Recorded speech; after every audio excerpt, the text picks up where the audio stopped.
ग्राम पंचायत बड़का गांव। अगर मैं चुनाव जीता तो पंचायत में महिला और युवा के लिए रोजगार की व्यवस्था, छोटे छोटे घरेलू उद्योग और फूड प्रोसेसिंग का प्लांट यहाँ लगाने का मैं काम करूँगा। सोलर स्ट्रीट लाइट हर गांव में 14 ग्रिड सब लगाने का हम काम करेंगे और पंचायत में जितना नशा है उसको हटाने का हम काम करेंगे। यहाँ की जो महिला हैं सबसे गरीब और युवक हैं सबसे गरीब हैं, उनकी गरीबी दूर करने का काम करेंगे। अभी आप गरीबी दूर करने की बात कर रहे हैं। हमारे बिहार सरकार नीतीश कुमार के तरफ से ड्रीम प्रोजेक्ट नल जल योजना आपके पंचायत में कितना प्रतिशत धरातल पर दिखता है? जो नल जल योजना है हमारे नीतीश जी का महत्वाकांक्षी योजना है। एक्चुअली ये योजना इसलिए चलाया गया था कि जो अंडरग्राउंड वाटर है उसमें आर्सेनिक की मात्रा, बहुत सारे केमिकल्स है जो हमारे लिए बहुत ही हानिकारक है, उसको हटाने के लिए नल जल योजना चलाया गया था कि सबके पास एक अच्छा शुद्ध पानी पहुँचे। लेकिन हमारे पंचायत में किसी भी वार्ड में नल जल योजना जो है सुचारू रूप से नहीं है। मुश्किल से 10% ऐसा घर है जहाँ पे कि वो पानी पहुँच पा रहा है, तो उसको हम 100% करेंगे हर घर में, ठीक है। और जो भी कमी रहेगी उसमें आरओ की व्यवस्था करेंगे, जो आरओ सरकार ने दिया है उसका हम व्यवस्था करेंगे। और 7 निश्चय पार्ट 2 में जितना कुछ है सब कुछ पंचायत से ही चैनलाइज होने वाला है। उसका पहला जो है कि युवा शक्ति बिहार की प्रगति, तो युवाओं के लिए हम हर संभव जो भी प्रयास होगा वो करेंगे। जितने भी शिक्षित और बेरोजगार युवक हैं उनके लिए रोजगार जो है हम उसकी व्यवस्था करेंगे। हम अपने बिहार में स्टील प्लांट तो नहीं, लेकिन हम अपने यहाँ फूड प्रोसेसिंग का प्लांट लगा सकते हैं। जूट है, जूट से जितना कुछ बनने वाला है, जितना मटेरियल बनने वाला है हमारे यहाँ जूट आसानी से हम लोग पटुआ जिसको बोलते हैं भोजपुरी में पटुआ, वो आसानी से यहाँ हम लगा सकते हैं और उससे हम लोग बोरा, झोला, हैंडबैग, पर्स, कारपेट, है ना, सब कुछ हम लोग बना सकते हैं। वो हम लोग यहाँ बना सकते हैं। जो हमारे प्रधानमंत्री जी का है किसान का जो आय दुगना करने का जो लक्ष्य है उसमें हम हर संभव प्रयास करेंगे। उसमें हम प्रयास कर सकते हैं कि जो किसान सिर्फ धान और गेहूं का जो यहाँ पे उत्पादन करते हैं उसमें हम लोग मिक्स्ड फार्मिंग कर सकते हैं। मत्स्य पालन, पशुपालन, बकरी पालन, ये सब जितना कुछ है हम लोग यहाँ पे वो अपने ग्राम पंचायत में चैनलाइज कर सकते हैं और उससे हम लोग जो किसान की आय है उसको बढ़ाने का काम करेंगे। ये मुखिया का है, ठीक है। अभी आपके पंचायत में स्वास्थ्य व्यवस्था की हम बात करते हैं। यहाँ देखा जाए धरातल पर स्वास्थ्य व्यवस्था है नहीं। हाँ। रामपुर ब्लॉक पे जाना होता है या फिर भभुआ। हाँ। तो आपको जीतने के बाद स्वास्थ्य व्यवस्था के लिए आप क्या करेंगे जनताओं के लिए अपने? देखिए हमारी बिहार सरकार क्या है कि पीएचसी जो है जिसको प्राइमरी हेल्थ सेंटर बोलते हैं और कम्युनिटी हेल्थ सेंटर जो है और अनुमंडल अस्पताल हुआ, जिला अस्पताल हुआ, इसको टेलीमेडिसिन के थ्रू से जोड़ने का काम कर रही है सरकार। हम उसके लिए व्यवस्था करेंगे। जो पीएचसी जहाँ भी है वहाँ पे हमारी कोशिश रहेगी कि वहाँ पे डॉक्टर 24 आवर्स अवेलेबल हो। हमारे पंचायत में मिनिमम 5 बेड का एक हॉस्पिटल हो जहाँ पे कि कभी भी कोई प्रॉब्लम हो तो आसानी से लोग वहाँ पे जा सकें और डॉक्टर रहेंगे तो छोटी मोटी जो परेशानी है उसको वहीं पे भी हल किया सकता है। तो सबसे ज़रूरत है स्वास्थ्य, शिक्षा और स्वास्थ्य। हमारी सरकार सबको फ्री देने का व्यवस्था की है लेकिन मिल नहीं पा रहा। उसके पीछे कारण है कि हमारे प्रतिनिधि हैं उनको उनकी इच्छा शक्ति नहीं है, उनकी सोच नहीं है। अच्छा, अभी हम बात करते हैं हमारे प्रधानमंत्री का आत्मनिर्भर भारत। आपका पंचायत कितना आत्मनिर्भर है अभी फिलहाल? वही हम बात कर रहे हैं कि एक्चुअली क्या है ना कि देखिए सरकारी नौकरी सबको नहीं मिल सकती है, उसका एक क्राइटेरिया है और अब सबको सरकारी नौकरी मिलना मुश्किल है, लेकिन स्वरोजगार जरूर मिल सकती है। हमारे मोदी जी का ड्रीम है कि सबके पास एक रोजगार हो, है ना। तो हमारे मुख्यमंत्री जी भी इसके लिए बहुत सारे कार्य हमारे लिए कर रहे हैं और छोटे छोटे उद्योग हम लोग लगा सकते हैं। देखिए डेली बेसिस पे जो हम लोग यूज़ करते हैं जैसे साबुन हुआ, सर्फ हुआ, झाड़ू हुआ, मोमबत्ती हुआ, अगरबत्ती, सब हम लोग डेली बेसिस पे यूज़ करते हैं जो हम लोग पंचायत में बना सकते हैं। हर घर में इसके लिए हम लोग छोटे छोटे प्लांट डाल सकते हैं और इससे क्या होगा कि महिला का जो आय है वो बढ़ जाएगा और महिला का इनकम बढ़ेगा तो हमारा पंचायत जो होगा वो अच्छा होगा और आत्मनिर्भर होंगे लोग। आपके साथ में युवाएं हैं और युवाओं के लिए आप क्या सोच बना रखे हैं? युवाओं के लिए देखिए हमारे यहाँ एक पहला बात है कि इन लोगों की लाइब्रेरी हम खोलेंगे। लाइब्रेरी सबसे ज़्यादा ज़रूरत है जो महिला शादी करके हमारे यहाँ आती हैं उनके लिए। बच्चे तो बाहर जाके पढ़ लेते हैं, गार्जियन है जो बच्चों को बाहर भेज के पढ़ा देते हैं और लड़कियों को भी कुछ लोग हैं जो गार्जियन जो बाहर भेज के पढ़ा देते हैं। लेकिन जो बहू हैं आज की डेट में कोई लड़की बीए पास, सारी लड़कियां बीए पास हैं लेकिन शादी होने के बाद उनकी एजुकेशन जो रुक जाता है, घर में आ जाती हैं, बच्चे हो जाते हैं। तो उनको पढ़ाया नहीं जाता, उनके लिए हम लाइब्रेरी की व्यवस्था करेंगे। वो चेयर, टेबल, वाईफाई और सिस्टम होगा, सब कुछ। और जितने हमारे यहाँ के बच्चे बाहर जो पढ़ के बाहर हैं या जॉब कर रहे हैं या बाहर पढ़ रहे हैं, टाइम टू टाइम वो लोग ऑनलाइन या यहाँ आने के बाद ऑफलाइन वो ज़रूर पढ़ाएंगे।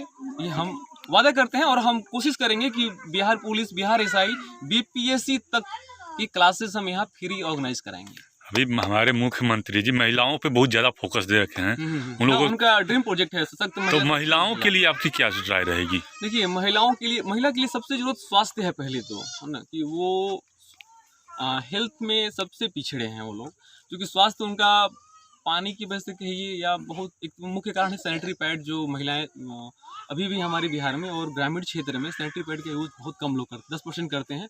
हम उसके लिए हम उसको प्रमोट करेंगे और कोशिश करेंगे कि सारे लोग उसको यूज करें, और हम कोशिश करेंगे कि फ्री में हमारे पंचायत में फ्री में वो चीज़ हर घर पहुँचे। और अगर नहीं भी पहुँच पा रहा है तो मिनिमम प्राइस पे हम उसको यहाँ अवेलेबल करवाएंगे। और महिला के लिए हर घर में एक जो रोज़गार की व्यवस्था सरकार बोल रही है कि रोज़गार, तो महिलाओं के लिए हर घर में हम वैसा काम देंगे और वहाँ से हम पिक करवाएंगे सामान और मार्केट में बिचवाएंगे। अभी हमारा आपका पंचायत जो है ओडीएफ घोषित है, फिर भी शौचालय बाहर रोड पे ही है। हाँ, सबसे बड़ी चीज़ ये है कि हमारे यहाँ देखिए शौच मुक्त घोषित है, लेकिन हमारे यहाँ दुख की बात है कि पंचायत भवन में भी शौचालय की व्यवस्था नहीं है, जबकि हमारे यहाँ बहुत सारे प्रतिनिधि जो महिला हैं। और इसके लिए देखिए, इसके लिए कोई जिम्मेवार नहीं है, इसके लिए प्रतिनिधि जो है उनकी इच्छा शक्ति नहीं है। सरकार दे रही है, सरकार की इसमें कोई फॉल्ट नहीं है। जो हमारे लोकल लेवल पर जो प्रतिनिधि है उनका इच्छा शक्ति नहीं है, तो इसकी वजह से वो नहीं है। ऐसा नहीं है कि सरकार नहीं दे रही है, सरकार तो 8,000 रुपया स्टेट गवर्नमेंट और 4,000 रुपया सेंट्रल गवर्नमेंट, ऐसा कुछ रूल है, 12,000 रुपया, तो वो सरकार तो दे रही है, लेकिन यहाँ पे नहीं मिल पा रहा है। और उसके पीछे यही कारण मंशा है कि जो प्रतिनिधि हैं उनको कोई ध्यान नहीं है। उनको ये लगता है कि सरकार ऐसे ही चला दिया है, इससे कोई फ़ायदा नहीं है, कोई फ़र्क नहीं है। लेकिन सरकार कोई भी योजना चलाती है तो उसके पीछे बहुत बड़ी मंशा होती है। जैसे जल नल योजना चलाने के पीछे बहुत बड़ी मंशा थी सरकार की, उसी तरह शौचालय के पीछे भी सरकार की बहुत बड़ी मंशा थी कि स्वच्छता जो है वो रहेगी, उससे बीमारी कम होगा, और बीमारी कम होगा तो लोग का जो खर्चा है वो कम होगा, तो उनका इनकम जो है वो ज़्यादा रहेगा, उनके पास पैसा ज़्यादा रहेगा, पैकेट में ज़्यादा रहेगा, तो खर्च ज़्यादा कर पाएंगे। तो उस ऐसी है, लेकिन यहाँ पे जो प्रतिनिधि है वो उनका ऐसा कुछ सोच नहीं है। अच्छा, अभी शौचालय पे 2,000 रुपये का घूस के तौर पर लेकर शौचालय निर्माण कराया गया, आपकी पंचायत की बात है। ये सबसे फेमस है हमारे यहाँ की, इसके लिए काफ़ी बवाल भी हुआ था। समूह की जो महिला हैं काफ़ी ब्लॉक पे जाके बवाल भी की थी, लेकिन उसके बाद भी कुछ नहीं हुआ। देखिए, इसके पीछे हम बोले इसके पीछे ना, इसके पीछे सिर्फ प्रतिनिधि का हाथ है, और प्रतिनिधि का हाथ इसलिए कि वो उतना साक्षर नहीं है। यहाँ पे पंचायत में एक धारणा है कि बाबुआ तू सबसे ज़्यादा पढ़ल लिखल वाला, सबसे ज़्यादा तुहके जानकारी बा, तू सबसे बढ़िया काम करबो, लेकिन तुम्हार वोट नहीं खे। तो ये विडम्बना है हमारे यहाँ की। अच्छा, आप अभी लॉकडाउन में हमारे मुख्यमंत्री की तरफ से ये आया था कि प्रवासी मजदूरों को नरेगा के तहत काम दिया जाए। आपके पंचायत में कितना प्रतिशत नरेगा का काम किया गया है? हमारे यहाँ नरेगा में काम ही नहीं किया गया। बता दिया गया है कि कोरोना है, कोरोना में लॉकडाउन है और इसमें तो घर में रहना है, जबकि सरकार नरेगा का फंड इसलिए बढ़ाया कि जो बाहर से लोग आए हैं तो उनका जो डेली का जो जीवन यापन है उसके लिए काम दिया जाए। देखिए, हमारे यहाँ बिहार में ना, हम आपको बताते हैं, ये लॉकडाउन का है एक बहुत ही फेमस है चनपटिया, ये पश्चिम चंपारण में चनपटिया की जगह है, वहाँ पे भी प्रवासी मजदूर आए, तो वहाँ पे उनको चिन्हित किया गया कि मजदूर जो हैं वो कहाँ से आए हैं और किस जगह से आए हैं। जो लोग जलंधर से आए हैं, जो वहाँ पे गर्म कपड़े बनाते थे, तो उनसे वहाँ पे गर्म कपड़े बनवाने का काम स्टार्ट किया गया। जो नोएडा से आए उनसे ट्रैक सूट बनवाने का काम स्टार्ट किया गया।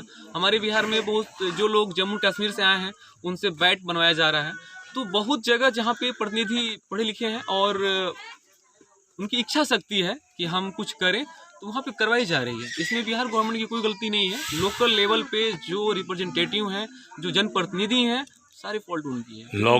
लॉकडाउन में लोगों के लिए आपके तरफ से क्या किया गया? देखिए, और क्या क्या सुविधा उपलब्ध कराया गया? देखिए, हमारे यहाँ लॉकडाउन में सरकार सबके लिए राशन की व्यवस्था किया, सेंट्रल गवर्नमेंट गैस सिलेंडर दिया, लेकिन यहाँ मिला किसी को नहीं। साबुन दिया, मास्क दिया, इवन यहाँ पे मच्छरदानी भी दिया गया, प्रोवाइड किया गया। और पंचायत लेवल पे नहीं मिला, उसके पीछे अब जनप्रतिनिधि का फॉल्ट है। आप अपने जनता से क्या अपील करना चाहते हैं? जनता से हम अपील करेंगे कि एक पढ़ा लिखा व्यक्ति जो सच में उसके अंदर हुनर हो, लालसा हो काम करने का, जो भी अच्छा हो उसको चुने। सिर्फ कहने से नहीं चलेगा कि आप अच्छे हैं, उनको वोट करिए। जब तक आप वोट करेंगे नहीं तो अच्छा व्यक्ति आएगा नहीं। समाज में हम एक अच्छा मैसेज दें, एक अच्छा व्यक्ति को चुन के, कि आज भी पढ़े लिखे व्यक्ति को हम जनता जो है चुन रही है। तो इससे क्या होगा कि अच्छे लोग जो हैं, पढ़े लिखे लोग हैं, जिनके मन में है कि हम ये कर सकते हैं, लेकिन वो ये सोच के नहीं आते हैं कि जनता हमें वोट नहीं करेगी, तो उनके मन से ये हटे और वापस वो आए। तो देखिए, चुनाव में ये सबसे बड़ी चुनाव है, लोकसभा के चुनाव और विधानसभा के चुनाव और पंचायत चुनाव। सबसे बड़ी चुनाव पंचायत लेवल का बोला जाता है, क्योंकि ये डायरेक्ट जो है यहाँ की जनता से डायरेक्ट हमारी कांटेक्ट होती है। जो काम हम यहाँ मुखिया बन के कर सकते हैं, सांसद विधायक बन के कभी नहीं कर सकते हैं, क्योंकि हमें हमारे पंचायत के बारे में जितनी कमियां हैं, हमें सब कुछ ऑलमोस्ट पता होता है। एक एक घर का पता होता है, घर के एक एक मेंबर के बारे में पता होता है कि कौन क्या है, नहीं है, कितने यहाँ बीए पास हैं, कितने इंजीनियर हैं, कितने डॉक्टर हैं, कितनी महिलाओं के प्रेगनेंसी है, कितने लोग का डिलीवरी हुआ है, नहीं हुआ है, बहुत सारी प्रॉब्लम है। देखिए, हमारे यहाँ एक स्वास्थ्य की बात कर रहे हैं आप, एम्बुलेंस जो है सांसद निधि फंड से एम्बुलेंस का व्यवस्था है तो मिल सकता है, लेकिन हमारे यहाँ नहीं है। अब इसमें किसकी कमी बोली? देखिए, जनता का कोई कमी नहीं है, क्योंकि जनता की एक ही कमी है कि वो गलत लोग को चुन के भेजता है, और कमी जनप्रतिनिधि का है, क्योंकि जनप्रतिनिधि है वो, उनका रिप्रेजेंटेटिव है। ठीक है, तो ये सब काम प्रेरणा सिंह, पंचायत समिति सदस्य मेरी पत्नी श्रीमती रीना देवी, जो जनता ने मुझे 5 साल के लिए चुनकर भेजी थी सदन में। मैं अगले भी सत्र में मैं प्रमुख का दावेदारी किया था, किसी कारणवश मैं हार गया, लेकिन इस बार मैं जनता के तरफ से इतना आश्वस्त करना चाहता हूं कि ब्लॉक प्रमुख रीना देवी बन के रहेगी। और रही बात इस गांव से, आप पता लगा लीजिए, कुछ ऐसे हमारे कार्यकलाप में काम हुआ है। यहाँ 2 बच्चा का पोखरा में जो हत्या हुआ डूबकर, उसको मैंने 8 लाख निकासी का काम किया। और जिस यहाँ जगस्थल पर खड़े हैं, रीना देवी के कलमों से, रीना देवी का फंडों से, यहाँ जो 50 वर्षों से गड्ढा पड़ा हुआ था जिस पर आप खड़े हैं, इसको पाटने का काम किया गया। और तमाम, जैसे कि कोरोना जो महायुद्ध चल रहा था, उसमें प्रेरणा ने इस पंचायत को रीना देवी का नेतृत्व में, मैंने पूरे पंचायत को सजाने का काम किया है। पुनः जनता आशीर्वाद दे रही है। मैं भी समस्त जनता के तरफ से, पंचायत वासियों के तरफ से, दीपावली, छठ जो अभी बीता हुआ है, दीपावली जो आ रहा है, बिहार का महापर्व छठ, मैं सभी जनता को धन्यवाद और शुभकामनाएं